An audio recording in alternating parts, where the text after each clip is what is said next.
अच्छा, ये बच्चियां बैठी हैं, इनकी जब शादी होती है तो एंगेजमेंट रिंग कितनी महंगी बनती है।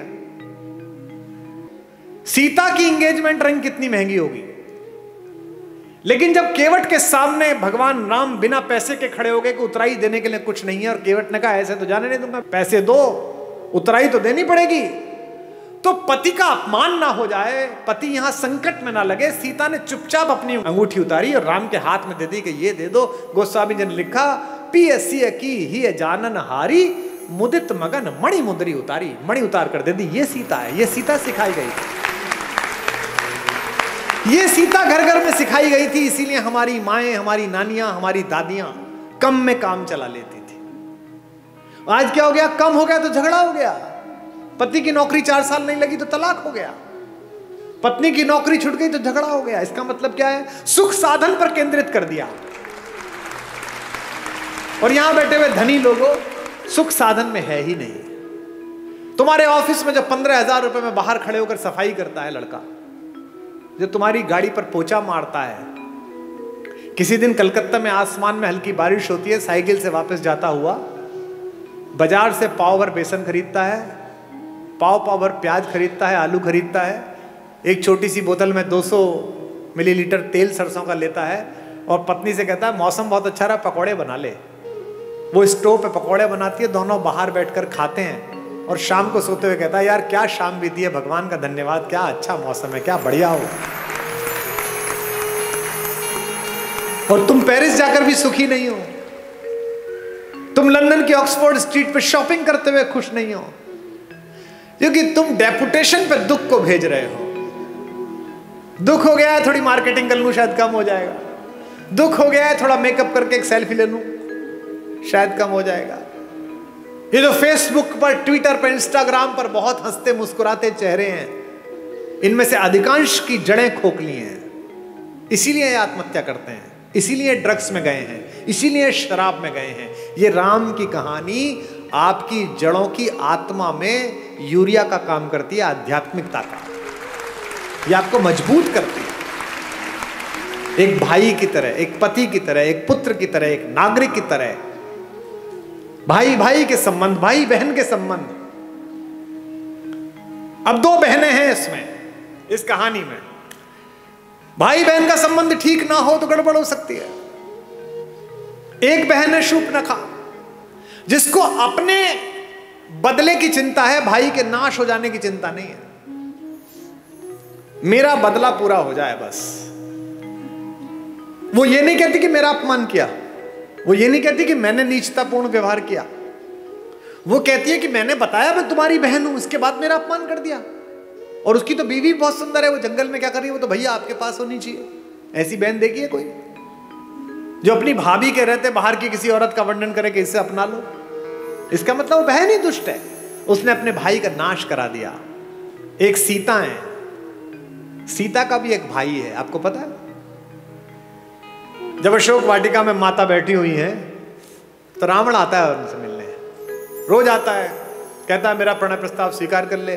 क्या उस तपस्वी के पीछे पड़ी रहेगी, वो तो जंगली है, मैं मार दूंगा उसे, खत्म हो जाएगा, वो कुछ नहीं कर पाएगा, तुझे ले नहीं जाएगा। माता पूरी सात्विकता के साथ बैठी है। एक दिन कहता है कि देख मेरी बात मान ले, अन्यथा मैं बलपूर्वक तुझे उठा लूंगा यहां से। तो वो जिस चटाई पर बैठी हैं, उस चटाई का एक तिनका तोड़ती हैं, और तिनका तोड़कर अपने रावण के बीच रख देती हैं, और कहती हैं कि तू कैसी मूर्खतापूर्ण बात करता है रे, कि तू मुझे छू लेगा? ये तिनका रखा है, इसे पार करके दिखा दे, तेरे में औकात है तो।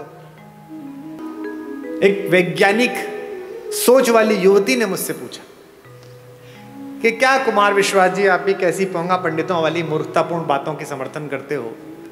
जो कैलाश पर्वत को उठा लेता हो तो तिनका नहीं उठा पाएगा। ऐसा क्या सीता में मनोबल आ गया तिनके को देख? अब मैं जो बात कह रहा हूं उसको बहनें सुने।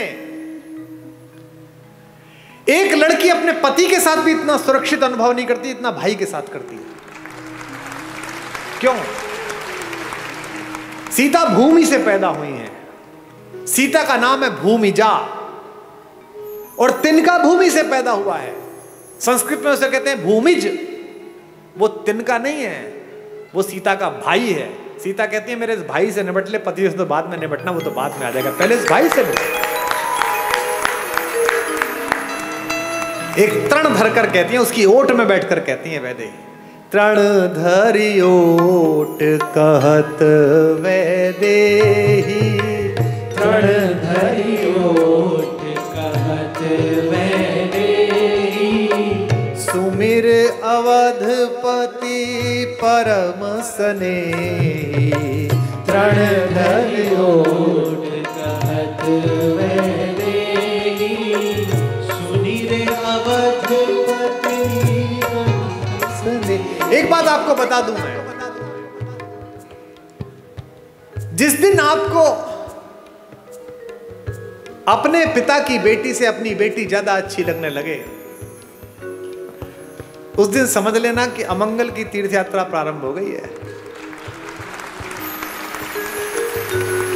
क्योंकि पहला संबंध तो पृथ्वी पर आपका उसी से है जो एक कोख से पैदा हुआ है। ये जो भैया दूज पर और राखी पर बहनें राखी बांधने आती हैं,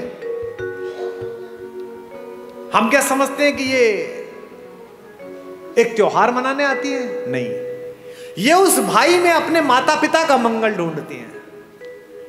ये जानती है कि मेरा भाई ठीक रहा तो मेरे माँ बाप का बुढ़ापा ठीक कटेगा, ये समृद्ध रहा, ये शक्तिशाली रहा तो अच्छा हो जाएगा, और उसी के आशीर्वाद से तुम्हारा स्वास्थ्य चलता है। इसीलिए उस तिनके की ओट पर बैठी हुई सीता जानती है कि जब तक ये तिनका है, जब तक ये मेरा भाई है, चाहे कैसा भी हो, तिनके से ज्यादा गरीब बेचारा कौन होगा। तिनका तो बहुत ही गरीब भाई है, लेकिन फिर भी वो जानती है कि ये रक्षा करेगा। इसलिए इस पूरे पारिवारिक प्रतिष्ठान में, राम कथा में एक एक प्रतीक शास्त्र ऐसा है जो आपको आपके पारिवारिक मूल्यों के साथ जिंदा रख सकता है।